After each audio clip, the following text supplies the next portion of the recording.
All righty. So, yeah, the brain.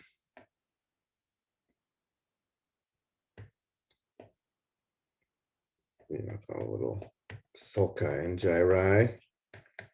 Again, giving it some context so you know kind of front from back.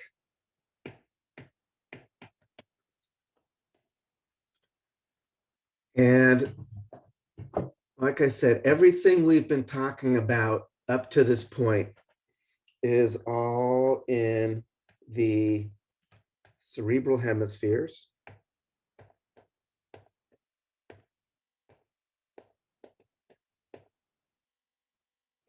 Which we also call the cerebrum. And it's also all in the cortex, which is the thin layer of gray matter on the surface of the cerebral hemispheres. So like I said, all the visual areas here in the occipital lobe, all those auditory areas in the temporal lobe, the somatosensory in the parietal lobe, the motor areas here in the frontal lobe, the executive decision, impulse control, planning in the prefrontal lobe. That's all in the cortex, that just thin layer on the surface. As well as those language areas like Wernicke's and Broca's. There's actually a couple of more cortical regions I'll talk about right now. And then we'll kind of dig a little deeper and start looking at some of the gray matter that's found under the surface, but staying in the cerebral hemispheres. And then finally, we'll start going to the other parts. Like the next part down would be the diencephalon with the hypothalamus and the epi and the regular thalamus. So let us continue. So if to show this is kind of, I have to draw this. Right, so if this is kind of the brain from the side, if I do a cut like this,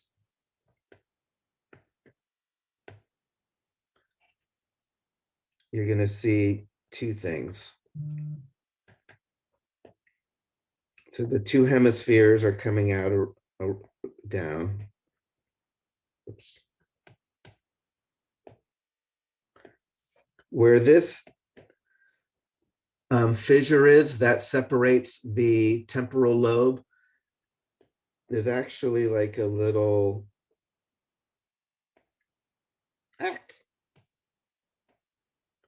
this is a little fissure.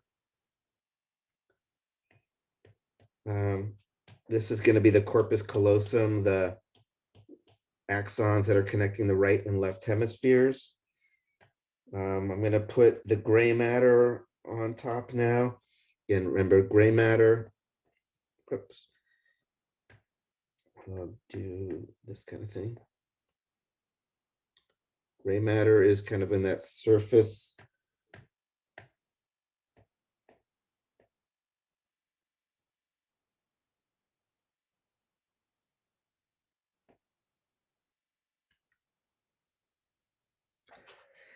So the two regions that I want to bring in now is this little area, too big of a thing. This little region down in here.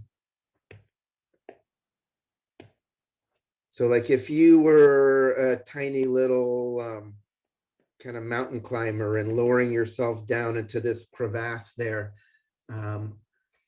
right there, you would end up at another little piece of cortex kind of buried down underneath. And that has a name, it's called the insula. So it's kind of like the little hidden lobe. It's not like the frontal or the occipital or the parietal or the temporal. The insula is kind of this little buried lobe that you get to if you go down this crack between the temporal lobe and the rest of the brain there. And the insula will come up and when we're talking about the limbic system, processing of emotion. It seems to be a place of like proprioception, like kind of keeping track of what is your body doing in the moment.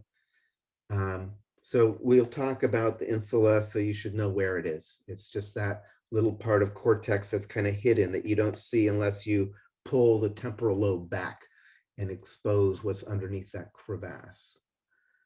The other part of the cortex that you can't really see from my picture that I've been drawing is there's a gyrus, which is right above the corpus callosum here. This is called the cingulate gyrus.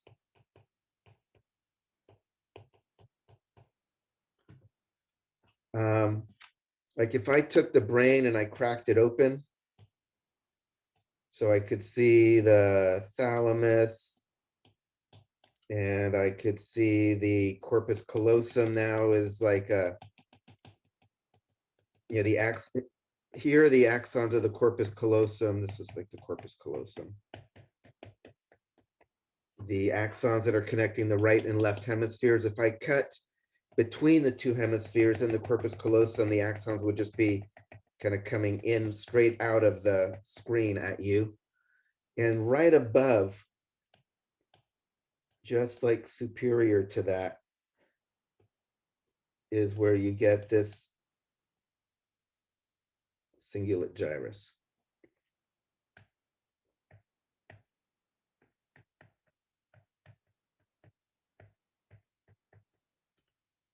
So it's just a little ridge, part of just all of those ridges and valleys on the surface of the hemisphere. The cingulate gyrus is some cortex, but it's in that crack between the two hemispheres. So it's, if you want to find it, you have to kind of go down between the two hemispheres. You don't see it looking at the whole brain like this. Cingulate gyrus, particularly the anterior cingulate gyrus, sometimes they just call it the ACC, anterior cingulate cortexes. That's what the other C is, anterior cingulate cortex, ACC, is another part of the brain that's going to come up when we talk about the limbic system, like emotions. People have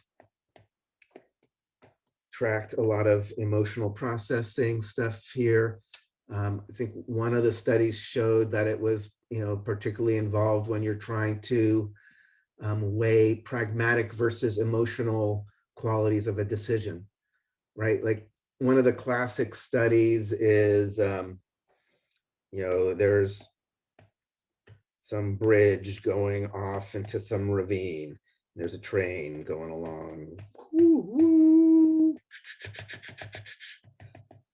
And if we don't stop anything, the train's going to go down and everybody on the train's going to die. And there are, this doesn't look like a train. Let's pretend it looks like a train. Still doesn't look like it. Whatever. It's a train going along, and there's two options that you have. There's one option where people are given where, there is a switch on the track where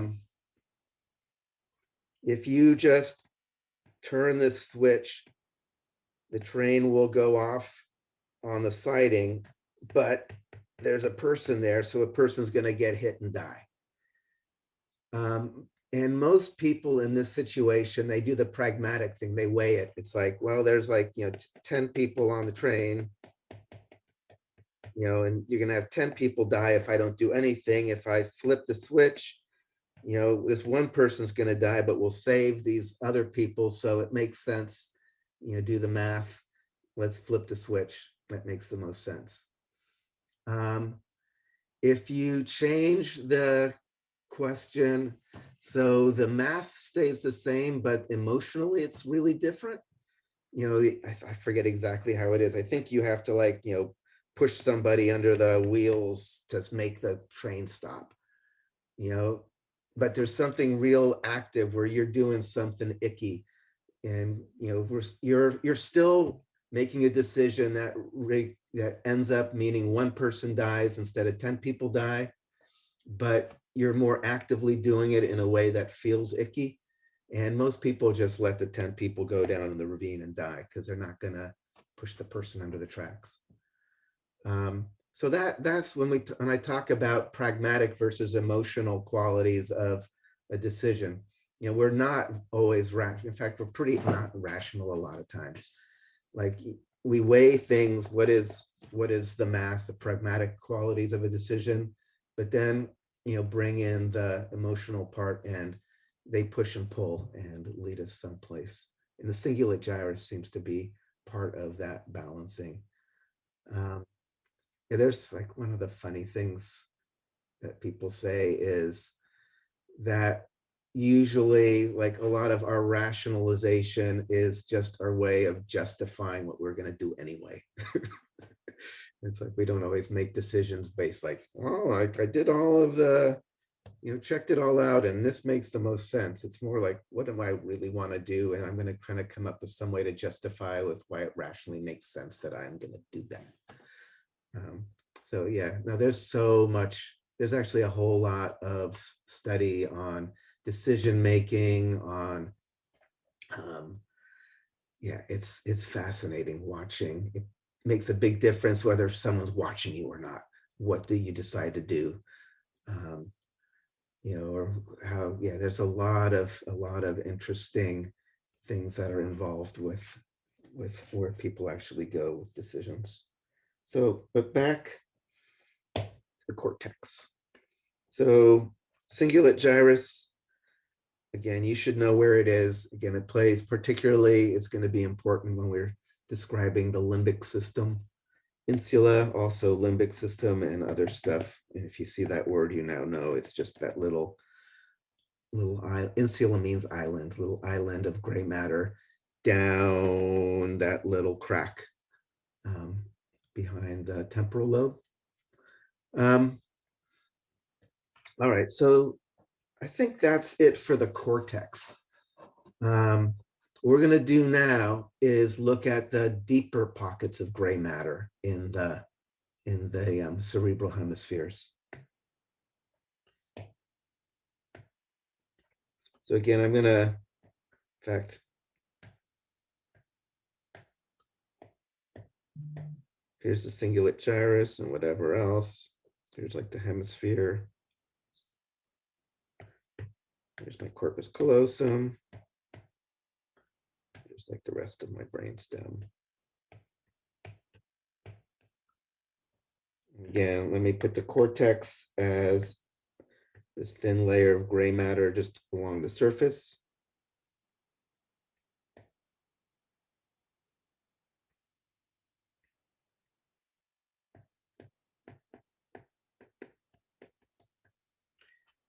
And now we'll look at deeper pockets of gray matter.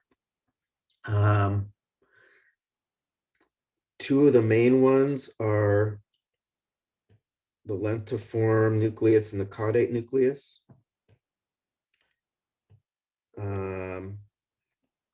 Also, actually, I should draw this a little differently. If this is like my temporal lobe here, kind of on the floor of the temporal lobe, we're going to have the hippocampus,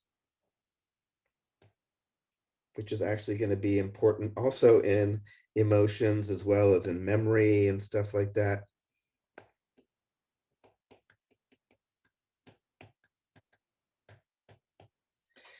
Hippocampus means, it actually means seahorse. Hippo, like hippopotamus is like a river horse.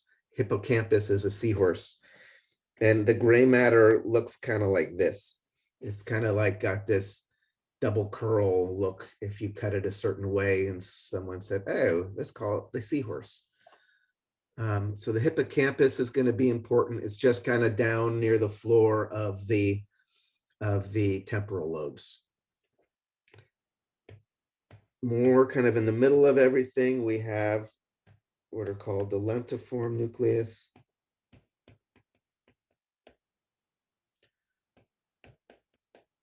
Right, nucleus, remember, meaning a collection of cell bodies within the within the central nervous system. We're going to have the caudate nucleus.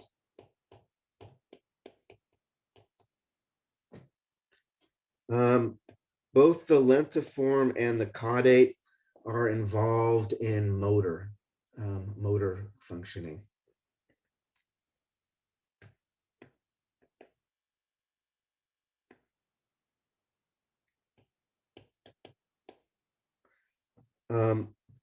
They are not like directly controlling the muscles like we saw, right? Remember the part of the brain that was kind of directly controlling your skeletal muscles was that precentral gyrus, the primary motor cortex. We saw the motor planning areas, the premotor, the motor association. These seem to be more involved with kind of gating, like what actually is going to be controlling the muscles, making movements start and stop appropriately. When there's problems, in fact, we're going to get to Parkinson's disease a little later. Parkinson's disease involves having a dysregulation of these regions. And the symptoms aren't paralysis. The symptoms are like tremors. You can't make the thing stop moving, or problems starting and stopping motions, or this kind of cogwheel kind of things like, so it's more about kind of modulation, maybe modulation of motor. But it's not, again, when you have problems with these areas, it's not going to be paralysis. It's more going to be, Parkinson's kind of symptoms, tremors and jerky movements and things like that. These guys, sometimes these are called the basal nuclei collectively. Basal because they're more deeper at the base of the cortex here. Historically, they have been called the basal ganglia.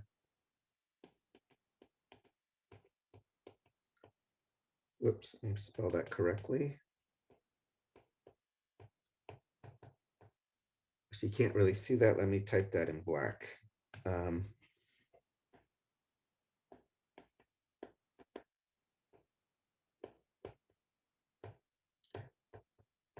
going to put this in quotes.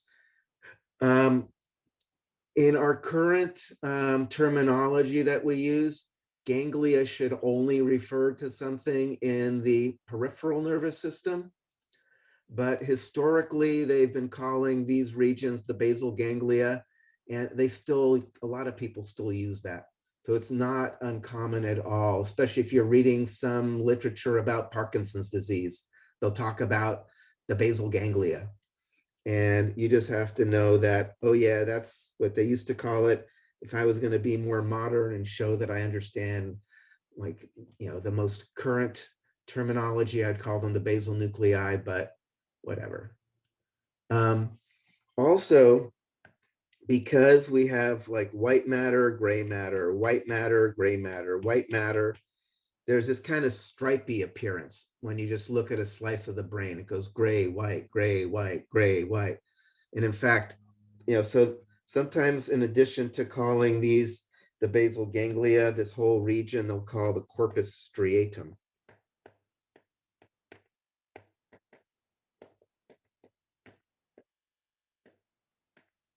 Corpus, it means striped body.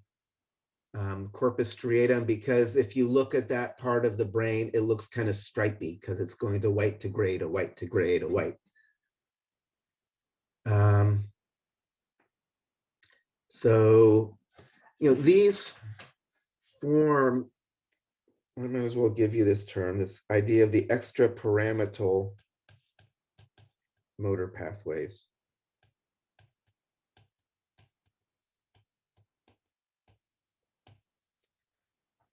So this word extrapyramidal, like if we go back to our original, this kind of brain here, and we go to our precentral gyrus with, the more direct control of the muscles, the neurons that we find in here are called pyramidal cells.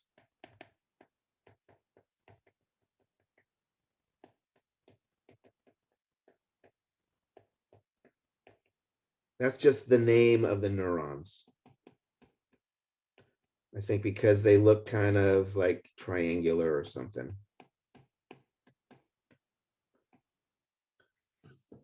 And they send their axons down. In fact, along the brainstem, you have what are called the pyramids.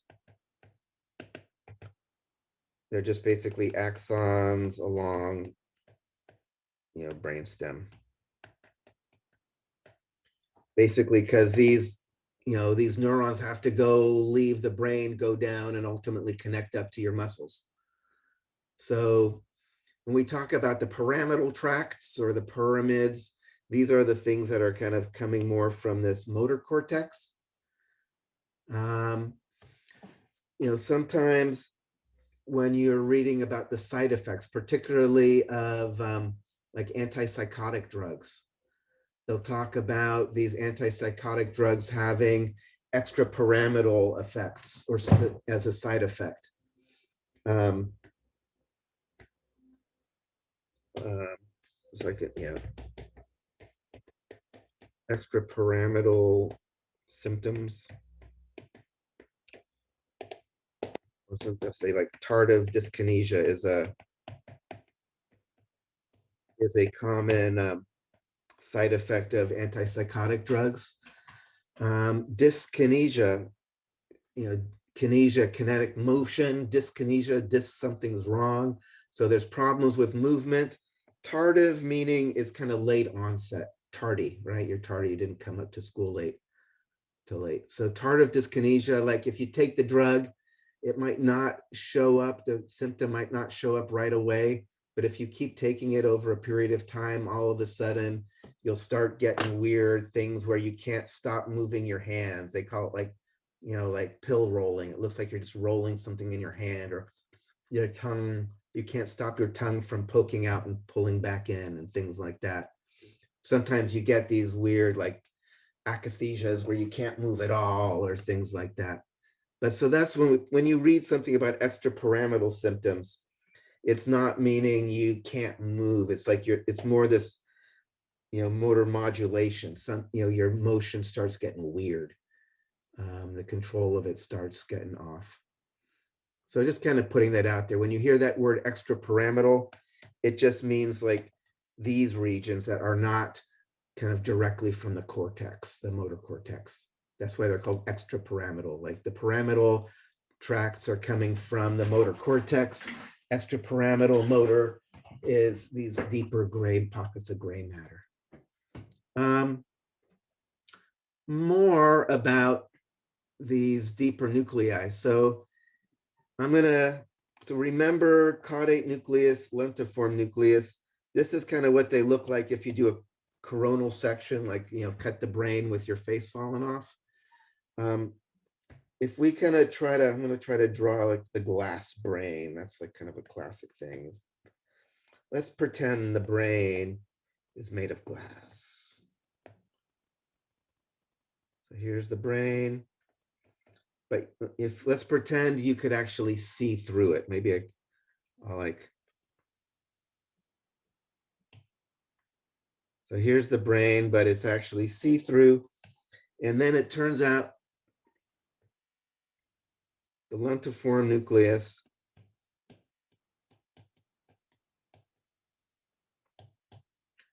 is called lentiform because it's kind of lens shaped. And the lentiform is actually made out of two different parts. There's the putamen and the globus pallidus. But for our purposes, you can just call it the lentiform. Caudate means tail. And it's actually called that because it looks kind of like a tail. Right? When we saw that cross section in the other piece, we just saw, oh, there's some gray matter, there's some gray matter.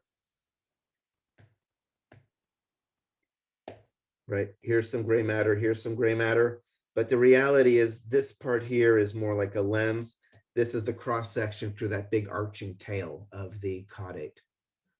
And in fact, there's other gray matter too. There's another little piece just lateral to the lentiform called the claustrum.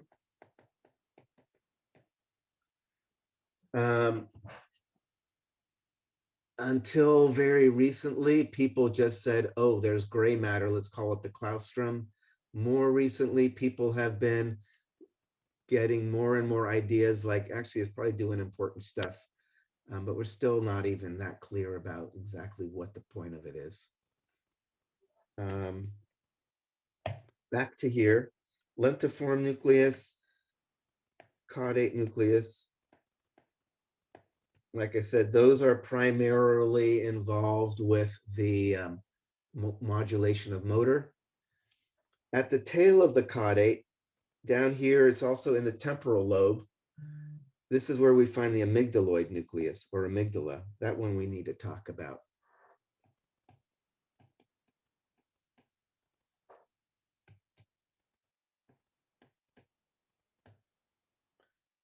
It can also be called, amygdaloid nucleus.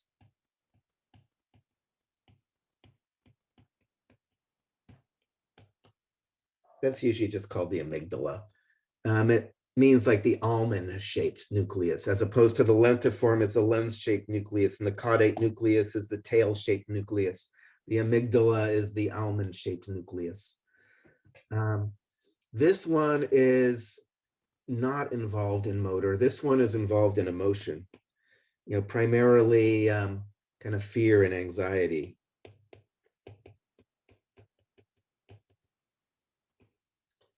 This is one of the areas of the brain that people study a lot. In general, we'll talk more about emotions in a little while. In general, emotions are really hard to pinpoint in the brain. We can talk about different regions of the brain that are important for emotions, but exactly what does it mean to be happy or sad or jealous or excited or whatever? It's still not clear at all, with the exception that there is a very measurable connection between activity in the amygdala and kind of the sense of fear or anxiety. And because, so that's something people can, it's something I look at in my studies even, where we're, looking at anxiety and how anxiety resolves after treatment and stuff. You can look at activity in the amygdala to get a neurological marker of what is the brain doing, more or less anxiety. And there's a lot of studies. I'm thinking of the time. There's interesting, I mean, I'll bring this up just because it brings up interesting, I don't know, not ethical. I mean, yeah, kind of interesting sometimes why studying the kind of neural substrates of who we are can be helpful in kind of understanding how we might, kind of work with societies, even particularly like right now with all of the kind of anti-racism and all of that going on.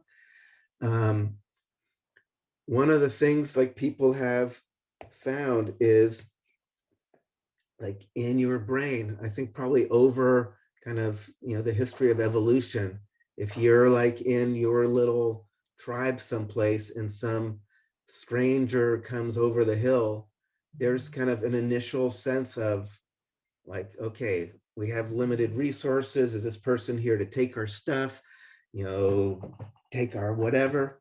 So there's what people find is they've done studies where if you look at pictures and you classify them by like group. So it's important that the instructions are to classify them by group. It doesn't have to be by race. It could even be like socioeconomic or whatever, but in some kind of group, or I think of like tribe or whatever, in group versus out group. Yeah, people often talk about in group versus out group. In group meaning part of my tribe, out group not, what they find is there is this kind of automatic amygdala activation where the nervous system kind of goes on a bit more of alert when you're classifying something as out group.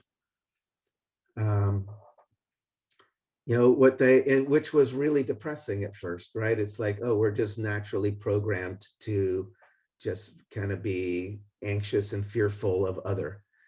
And what they did though, as they continued doing these studies, they found that, if you had different instructions, like don't don't like try to classify this person by group, classify this person more about, like, I forget what, I think it was like what kind of hobbies they might be interested in, or this or that, then you didn't have such that automatic activation. So it really kind of depended kind of how your approach to just, were you classifying in group versus out group, as opposed to just looking at this as another person, that you could identify with as just, a person who might do something I might like to do.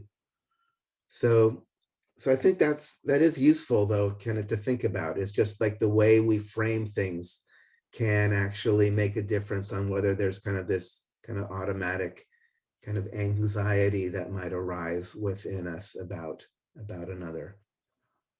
Um, so amygdala. I mean, one of the interesting things about the research around emotions is people put a lot of study around anxiety because it's the one place we have some little part of the brain that seems to light up when people are anxious. It's kind of like that old story about like the guy looking for his keys under the street light, and it's like, oh, what are you doing? I've lost my keys. I'm looking for them. Oh, did you drop them here by the street light? It's like, I don't think so, but it's the only place there's light where I can see anything. So like there's lots of other interesting emotional stuff to look at, but we don't have really good tools to look at that. So if you like look at the literature, there's so much about anxiety, but not nearly as much about like increasing happiness or something. um, all right, amygdala. We'll come back to the amygdala. Well, I can mention there's there's this one woman who was a famous subject. A lot of when people have very specific um, lesions in their brain, they often become kind of rock star subjects for neurological studies because they get flown all over the place because you can have them do all these tasks and see like what it. So there's this one woman, just it's like this genetic thing where she had bilateral amygdala damage, where she didn't have amygdalas basically, and she was supposedly really kind of friendly, adventurous. There wasn't like at some core level, she didn't live her life well. In fact, she seemed to like have a lot of fun and have all sorts of cool adventures and this and that. And what they found though, as they continued, like they would show her pictures of, you know,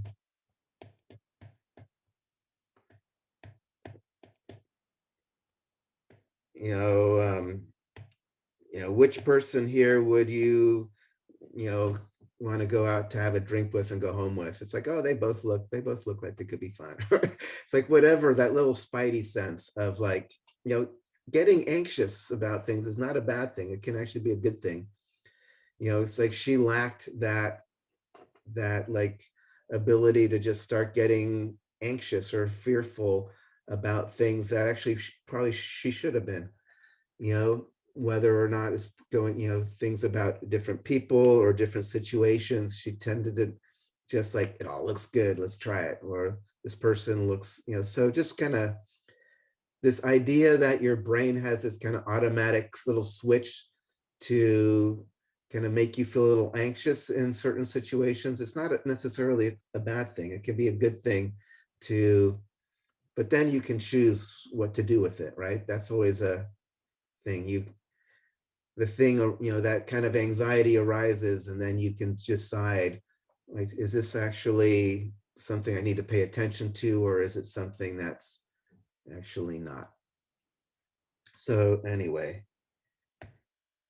so I think what we're going to do now is we are going to drop down. So we've been talking all about, whoops, the cerebrum, cerebral hemispheres.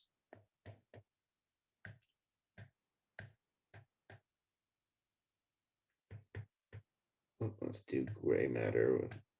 We're talking about that. I'm going to do gray. So the gray matter on the cortex, the gray matter, that's more the deeper nuclei. Right, so we have deeper pockets of gray matter, cortical gray matter, all doing important stuff. What we're going to do now is get to the diencephalon. So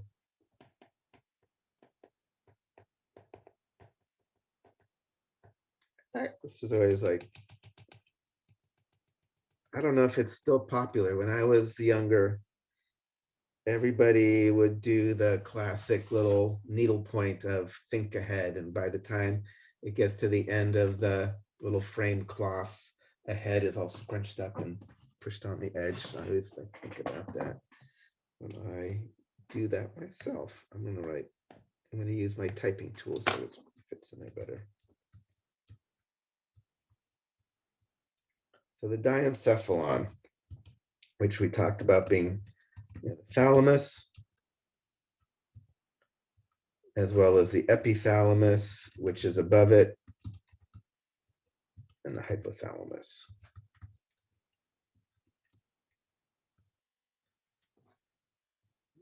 So, in this picture here, this is supposed to be the thalamus.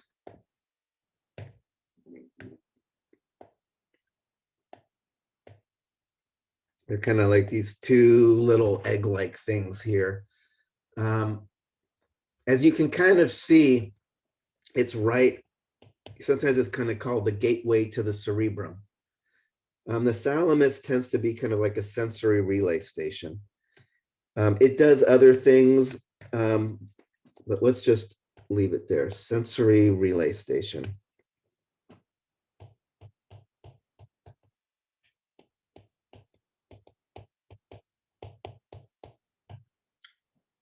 So basically, like all of your vision, initially comes in and synapses in what's called the lateral geniculate nucleus of the thalamus, and then projects into the occipital lobes. All of your hearing first synapses in the thalamus in a region called the median geniculate nucleus, and then projects into your temporal lobes, right? So this idea that these senses first come to the thalamus, synapse in there, and then project into the cerebrum. That's what, a relay station, like the message comes here and then gets relayed, sent further upstream into the cerebrum. There does seem to be some conscious perception that something is happening when you start having activity in the thalamus, but you don't really have much of a detail of what it is until it gets up into the cerebrum and gets processed in a more full way. There's only one sense that projects into the brain without going through the thalamus first, and that is the sense of smell, olfaction. So we'll talk more about that. But olfaction, sense of smell is kind of by far the most kind of primitive of the senses. It's basically sensing what molecules are floating around, which you needed to do if you were like the very first little single-celled prokaryote floating around in the primordial soup or whatever. You still need to have a sense of what kind of molecules are floating around me. Is this food or is this poison? Right now, what kind of molecules are floating in the air around me? But it's wired into your brain in a very deep way, more deep than any of the other senses. Epithalamus. Epithalamus is kind of the region right above the thalamus and a little posterior. And it includes a choroid plexus is in there, right? The ID, remember, what does a choroid plexus do? Produces CSF. Yeah, so it produces CSF. So the epithalamus here. So this is also the roof of the third ventricle. Right, the third ventricle is this region here between the thalami that is a little place where you have CSF flowing around. So epithalamus is the roof of the third ventricle. There's a choroid plexus there making CSF, which is then going to flow in the other ventricles and ultimately out the lateral apertures into the subarachnoid space, into the dural sinuses, ultimately drain out your jugular vein. And then the other thing in here is the pineal gland.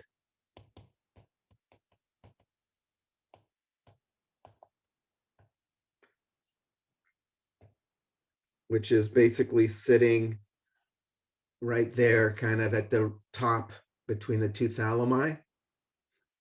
And it's right down the middle. It's unpaired. It's one of the few unpaired, I think maybe the only unpaired structure in the brain. Most of the time you have a right and a left thalamus, a right and a left this or that. There's one pineal gland which led people like in the past, like Rene Descartes, the famous like French philosopher that I think therefore I am dude. He thought, well, it must be the seat of the soul, right? Because it's the one place in the brain that's like a single point right in the middle. So it's probably where everything kind of, the kind of part that's noticing everything else. But we now know that's not true. In fact, the idea of what is consciousness, where does consciousness reside in the brain, is not a good question, because consciousness seems to be like happening all over the place in some kind of, like I think I mentioned earlier, synchrony between different regions seems to have a big role in binding activity across different parts of the brain into a single experience. But pineal gland is not the seat of the soul. This is mainly a place where we make melatonin.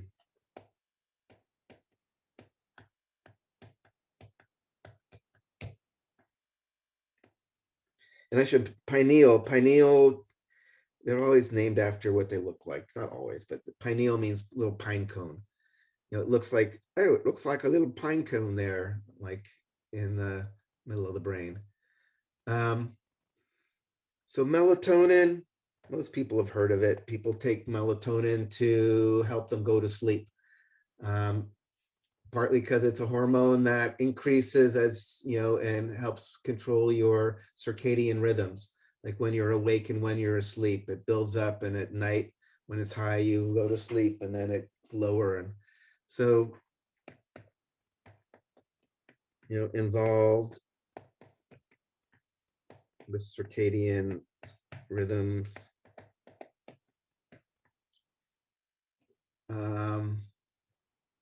It's, I think in humans, I think that's mainly what in other non-human animals, it can be involved in kind of when they're sexually receptive and stuff. A lot of like non-human mammals will only be sexually receptive during, like they call estrus. It's like when the cat goes into heat, right? There's a time when they're ready and other time when they're not, as opposed to, what do they, I forget what they call in humans, like cryptic or something. Like you never know if a human female is fertile or not, or ovulating or not. And a lot of other mammals is very clear, like this is a time or not time. In this, so non-human mammals, this seems to play a role with kind of that kind of functioning. For us, again, as far as I can tell, or as far as I'm familiar with, it's mainly like around circadian rhythms, day-night cycling. Pineal gland, hypothalamus, which is down below. In fact, maybe what I'm going to do now is draw a different picture. So this is kind of sagittal section, mid-sagittal. So this is if you took the two hemispheres of the brain and you cut straight down the middle. So we have the cortex, we have the corpus callosum,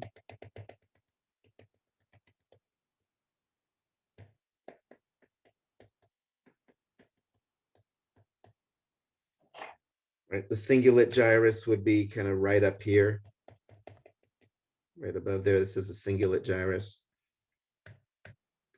Here's the thalamus.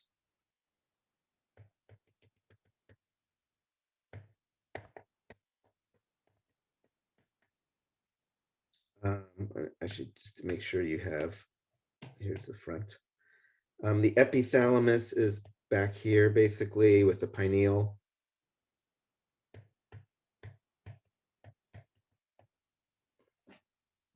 And then towards the front, this is where we get the hypothalamus. Hypo below, and it's below and anterior towards the front.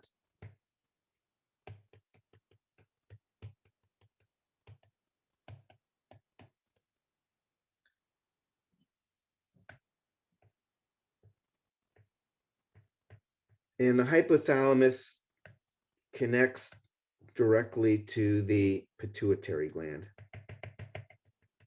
The pituitary gland hangs off the hypothalamus by a little stalk called the infundibulum. So that's going to be important.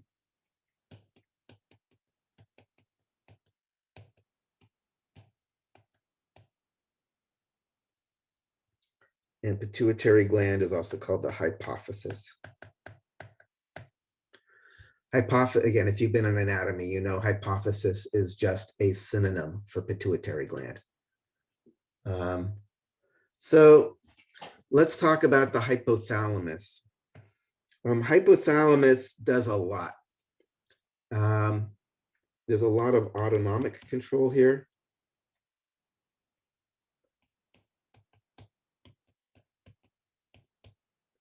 Kind of cardiovascular, like heart rate and things like that.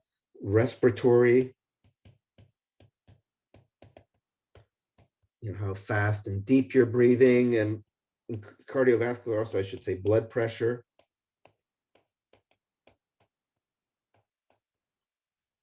We're going to see that these are more directly controlled once we get down to the brainstem, but these are modulating all of that activity. So even though the real low-level circuitry for controlling this stuff is down in the pons and the medulla, the hypothalamus is pulling the strings on those and adjusting your cardiovascular control, your respiratory control.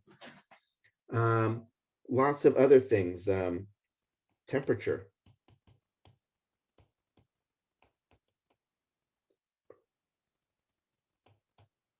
This is where your thermostat is. Later on, and we get to the immune system and talk about fever. This is where you have to send a signal if you want to like reset the body temperature to create a fever. You have to talk to the hypothalamus. Hypothalamus is also involved with control of the endocrine system because it controls the pituitary gland.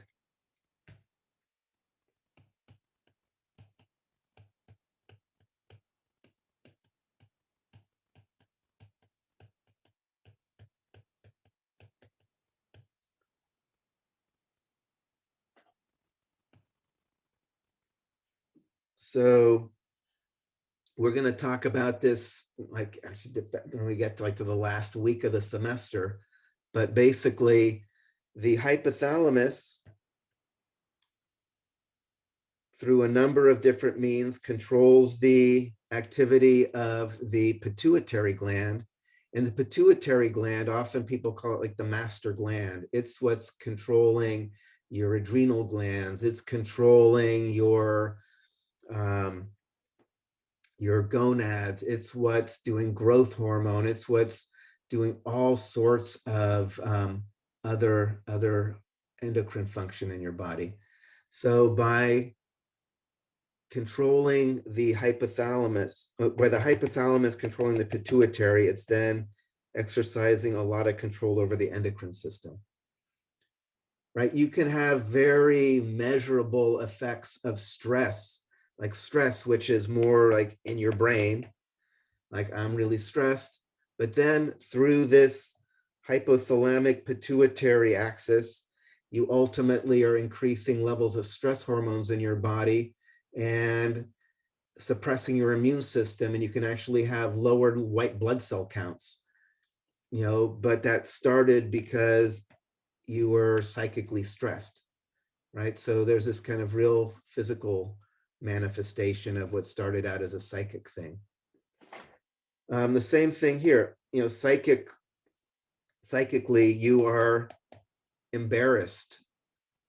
But what happens is blood vessels dilate, and all of a sudden there's more blood to your face and you're blushing all of a sudden, right? So there's, this idea of this whole, people talk about psychosomatic. This is a major connection between kind of psychic and somatic, between what's going on just in your mind and what's actually physically happening on a material level in your body. Another thing that the hypothalamus does is it's responsible for a lot of kind of drives and emotions.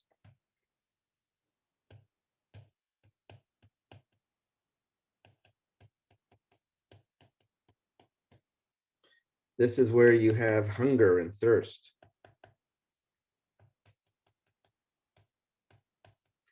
This is where, sex drive.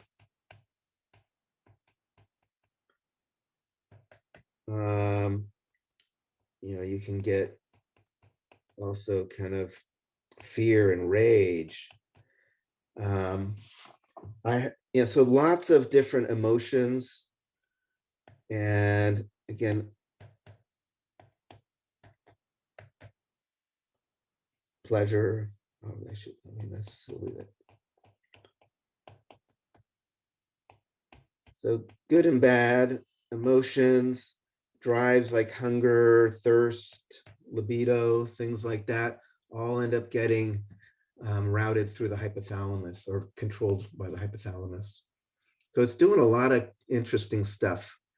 I'll read you this quote that I always get a kick out of, just because I think it's really funny. It's this guy, Simon LeVay. He's like, people tend to stay away from the hypothalamus. Most brain scientists prefer the sunny expanses of the cerebral cortex to the dank, claustrophobic regions at the base of the brain. They think of the hypothalamus, though they would never admit this to you, as haunted by animal spirits and the ghosts of primal urges. They suspect that it houses not the usual shiny hardware of cognition, but some witch's brew of slimy, pulsating neurons adrift in a broth of mind-altering chemicals. So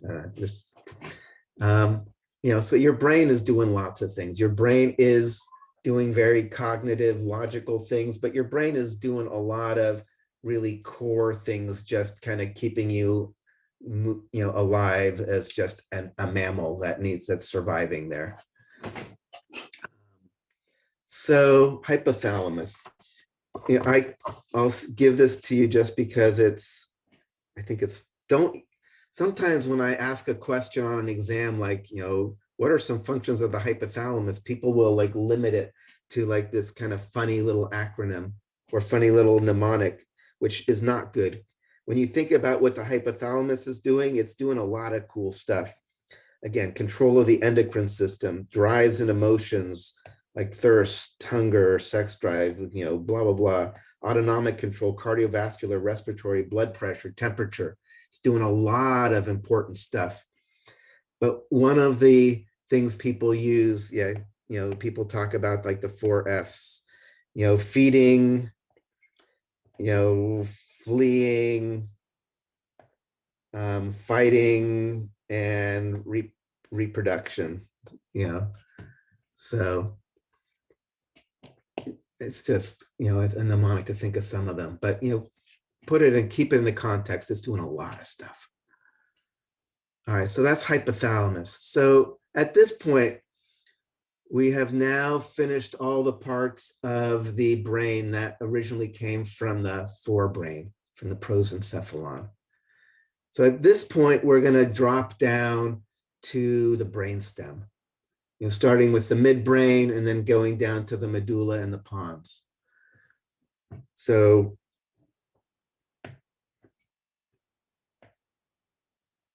again, if we're still kind of in this half of brain here with the thalamus, the hypothalamus, epithalamus, we're going to get the midbrain,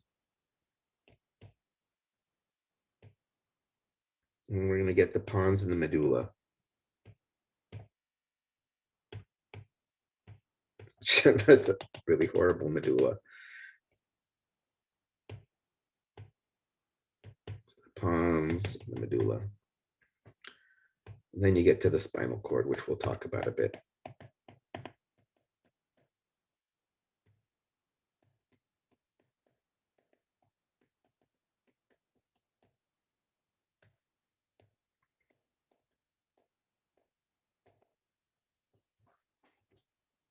All right. And again, collectively, we typically call this like the brainstem. Once you get to the brainstem, you're usually thinking more about kind of basic reflexes that just kind of keep you safe, keep you breathing, keeps your blood pressure stable, things like that, as well as these relays. A lot of different senses and motor tracks kind of relay in these regions and then continue on. So the midbrain, there's two main things that you need to know about the midbrain for our class, at least. The midbrain is where we are going to find the superior and inferior colliculi.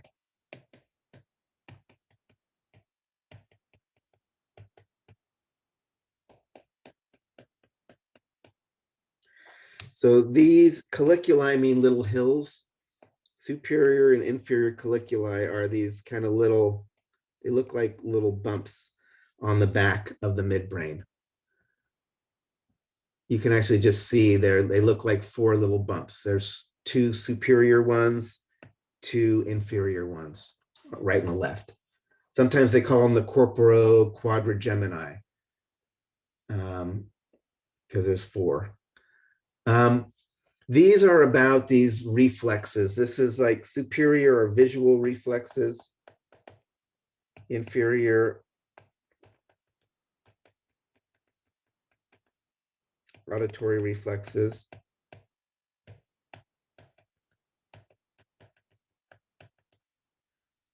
You know, visual reflexes, there's a few different things. One of the things that these do, these help control saccades.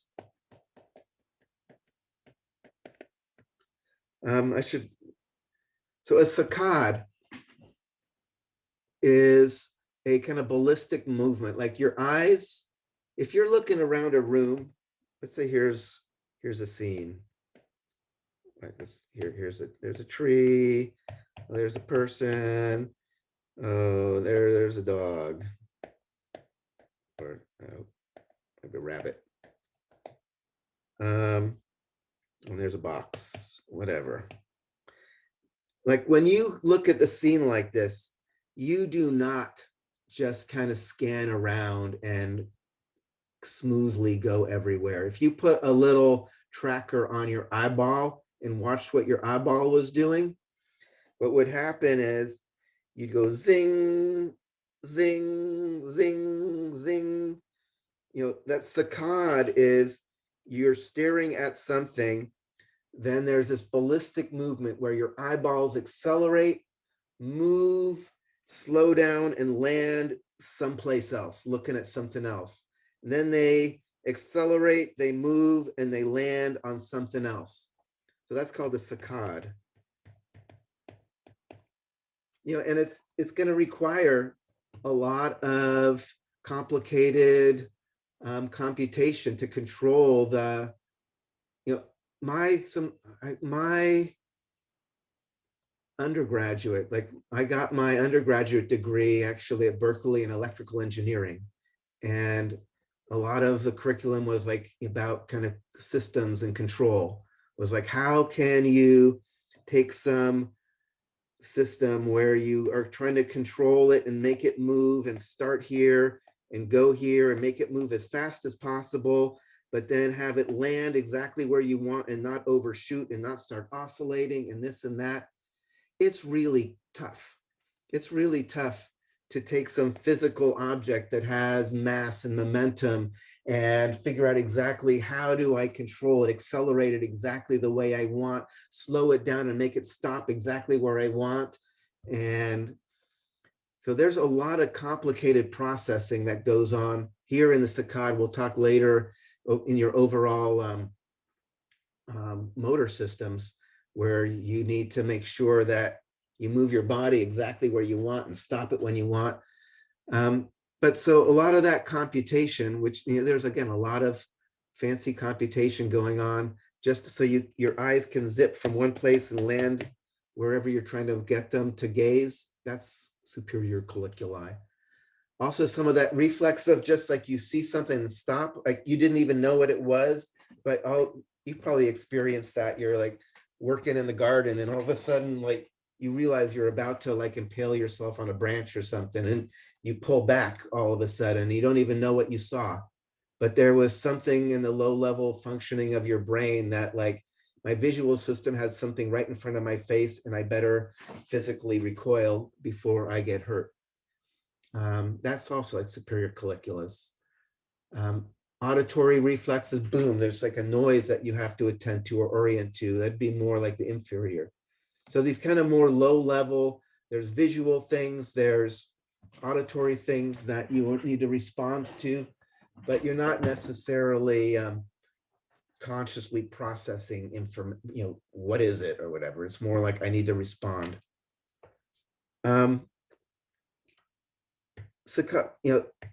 I like to bring up just an interesting thing about saccades. When people have done these things, they put little eye trackers on somebody and see where their eyes go. Normally, if you are looking at a person,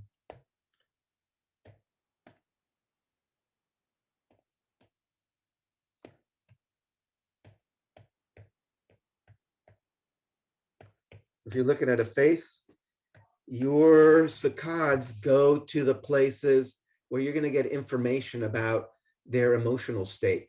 You'll go like boom, your eyes will just land on these places where you're going to get a sense of their expression. And are they friendly? Are they not friendly? Are they making fun of me or whatever? You go to the places on the face where you get kind of that affective, where that information about their mood and what's going on with them.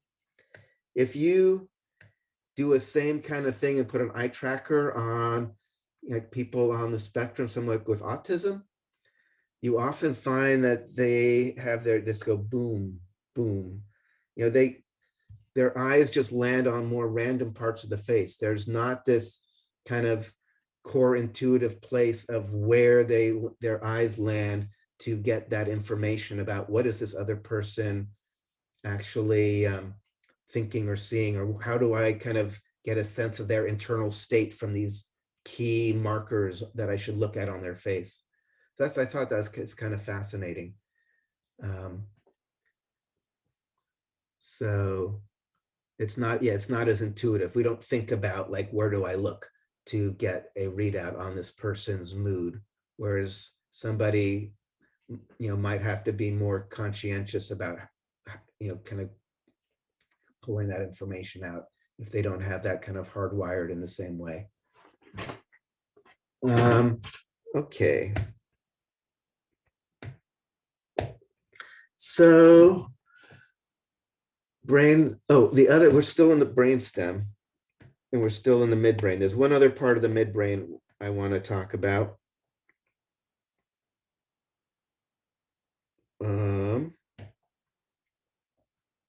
So I talked about the midbrain having the colliculi there on the back.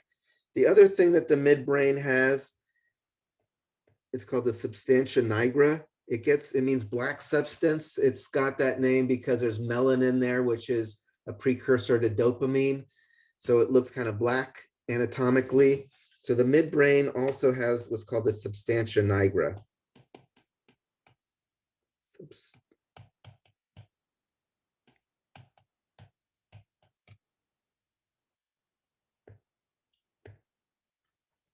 Again, we're in the midbrain here. And the substantia nigra, it's with a T, not an S. Substantia nigra, this projects and connects into the basal nuclei.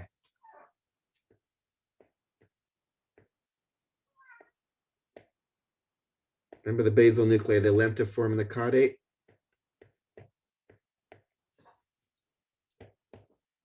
So maybe I should just, in fact, let me use my type tool because I realize this is getting messy here.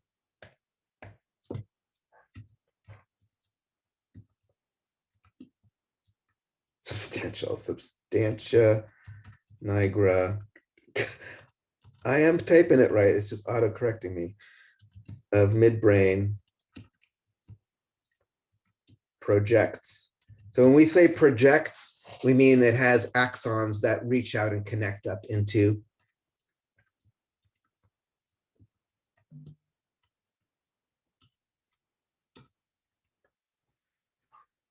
So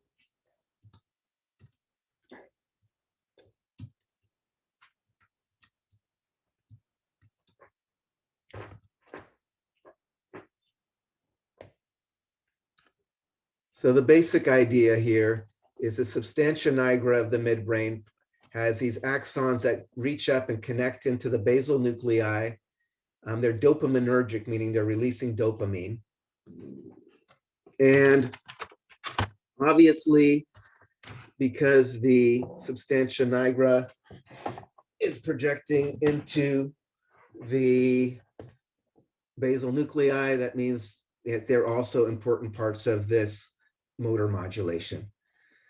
And the reason why it's particularly important to talk about substantia nigra is these are the neurons that end up degenerating in Parkinson's disease.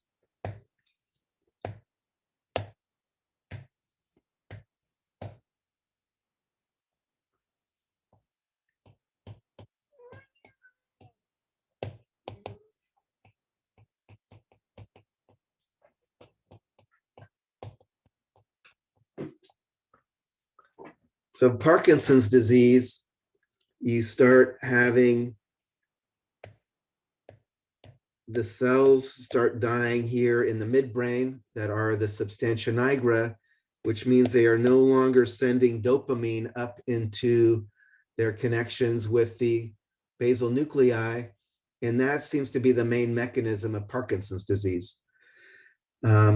So obviously, symptoms of Parkinson's disease are going to be around motor modulation because now all of a sudden, the control of the basal nuclei is breaking down. And that's when you start getting the tremors and things like that.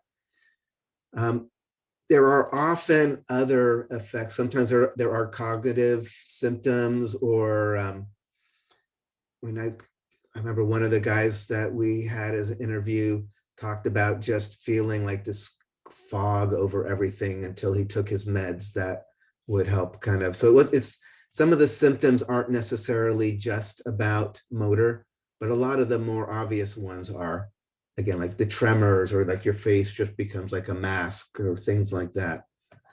And you have to kind of lose quite a few of these before the symptoms get more apparent. And then there are different ways to try to treat it, like trying to increase dopamine levels, but then that will only last a certain amount of time until these become even more degenerated. some of this, some of the treatments now for this and other things are actually like these deep brain electrodes, which are kind of fascinating. I haven't followed as much about that, but I know that's becoming more kind of a clinically viable option sometimes for some people. Um, so Parkinson's, I always like to bring up as a cautionary tale. A lot of the neurological diseases that we think about or pathologies are things that have been around for a long time, like senility. People start, going into cognitive decline as they get in old age. We know that just from reading, if you read about the Greeks, they talk about, you know, people like becoming more like a child again as they get into their old age or whatever. So that's been around since like recorded written history is people go into cognitive decline as they get old. There's a lot of other neurological disorders where if you, even if it has different names, if you kind of know what you're looking for, you can see like, oh, they probably had this or that. If you're reading kind of recorded descriptions of things from, hundreds of or thousands of years ago. Parkinson's supposedly does not start showing up in kind of recorded history until like the advent of the industrial age. And it's something that has really distinctive symptoms. It's kind of, if it was around, you'd probably recognize it, like the tremors and this and that. And it really seems, there is,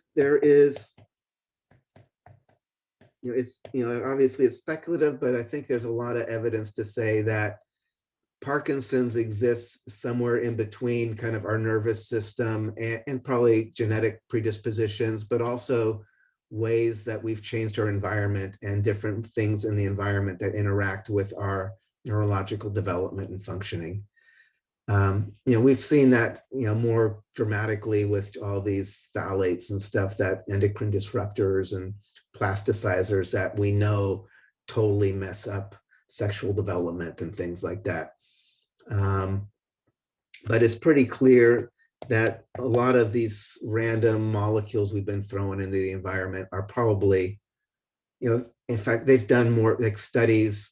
Some of the things they used to think were safe pesticides turns out are neurotoxic. It just depends on what model. It's like they would do it on the study on a Sprague Dawley rat, which is a classic rat you would do experiments on. And it really didn't seem to have much problem with the nervous system at the levels that they were spraying around. And then they like did the same experiment on a different animal model. And it's like, holy crap, actually looks pretty neurotoxic. So it's, I think we got to be careful about, I would say, yeah, randomly throwing chemicals out in the environment and just thinking they're not going to affect you in any way is probably a bad idea. So substantia nigra. And again, when you're reading literature on Parkinson's, it's usually going to talk about the substantia nigra. It's going to talk about the corpus striatum or the basal ganglia or basal nuclei, because those together are kind of the main axis that is part of Parkinson's disease. And again, this, some of the initial therapeutics trying to alleviate symptoms of Parkinson's, because you have less dopamine, they were hoping like, how can we get more dopamine in there? But you couldn't just give somebody dopamine to take or even inject them with dopamine because of that blood-brain barrier, right? Blood-brain barrier really tightly regulates what can move from the bloodstream into the tissue space in the brain. So, there they found like a precursor to dopamine. They gave them L-DOPA, and that would cross the blood-brain barrier. And then once it was, out in the brain, it was then converted into dopamine and increased dopamine levels. But like I was saying, just kind of reiterating, designing therapeutics that affect the CNS can be tricky because you have to have something that actually gets to the brain. And the blood-brain barrier is very, very finicky about what it will let in across. Let's just finish up. Pons in the medulla, we are going to be able to do like that.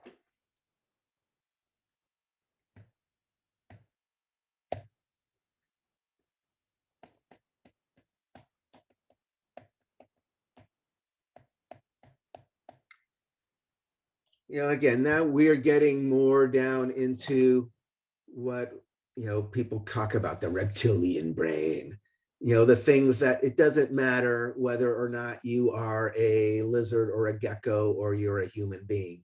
You need to breathe. You need to keep your blood pressure stable. So here we're going to have kind of respiratory control, cardiovascular control, kind of rate of your heart and strength of heartbeats, rate and depth of your breathing, and like I also put these in the hypothalamus, but the hypothalamus is kind of a little more higher level control of this stuff. Here in the pons and the medulla, these are the respiratory centers that are just the little oscillator circuits that just go bzz, bzz, bzz, and just make sure you just keep breathing and breathing and breathing, right? It's not about like, okay, let's control it on a more subtle level. These are the actual little oscillator circuits that just make sure that there's a little signal going down the phrenic nerve, every few seconds to make sure that you don't suffocate. So again, these can get modulated by the hypothalamus, even though these kind of more basic circuitry is down here in the pons and the medulla. Pons also has pons means bridge, so it's got relays where it's sending messages up and down to the higher brain centers. Medulla, and I should say medulla oblongata.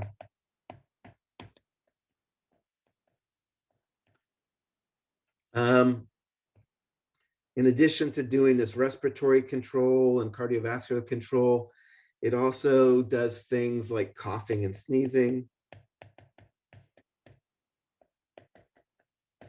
Right? If you are a iguana, or if you are a cat, or you are a human, if you have something blocking your airways, you better have some little reflex to clear your airways to keep breathing. Emesis, vomiting. If you are something that's poisoning you, you better try to get it out of your system before you absorb too much of it and you're dead. And again, it doesn't matter if you're a lizard or a human. What other things do I have for the brainstem?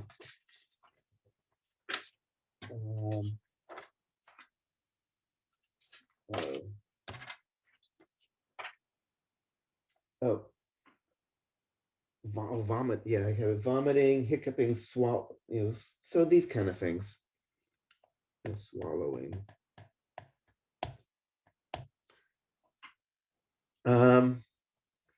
So it's doing a lot of stuff like this. And I should mention, this emesis, getting sick, feeling you're being poisoned and you got to get something toxic out of you. It's, when we were talking about the reflexes and talking about conditioned reflexes, how you have reflexes that are automatic, innate, like I hit your knee and you kick out. That's something that you're just born with. But conditioned reflexes are the learned reflexes, the things where you make an association and then that's a new reflex that's now part of you. If you have eat something and you get really sick, your system is really good at making that connection and now having you like, ooh, no, I don't want to put that in my body because I think that's going to be toxic. Sometimes it can be bad. Like you can get sick for some other reason, but then never want to eat scallops again because you kind of connected the scallops with feeling really sick. But that's like a strong example of um, of kind of conditioned learning. And there's actually an interesting thing, and we'll get to emotions. Um, the people have done these studies showing like the emotion of disgust is actually seems to be overlaid on top of these more somatic reflexes about being poisoned or trying to expel things that are toxic. Except in disgust, there's like psychically toxic stuff. There's like little kids getting molested or something, and it makes you want to vomit. But it's overlaid on these deeper brain structures that are about just as there's some physical poison in me that I'm trying to get rid of that's poisoning me. So it's kind of fascinating how that all gets layered on top. Um, Medulla oblongata.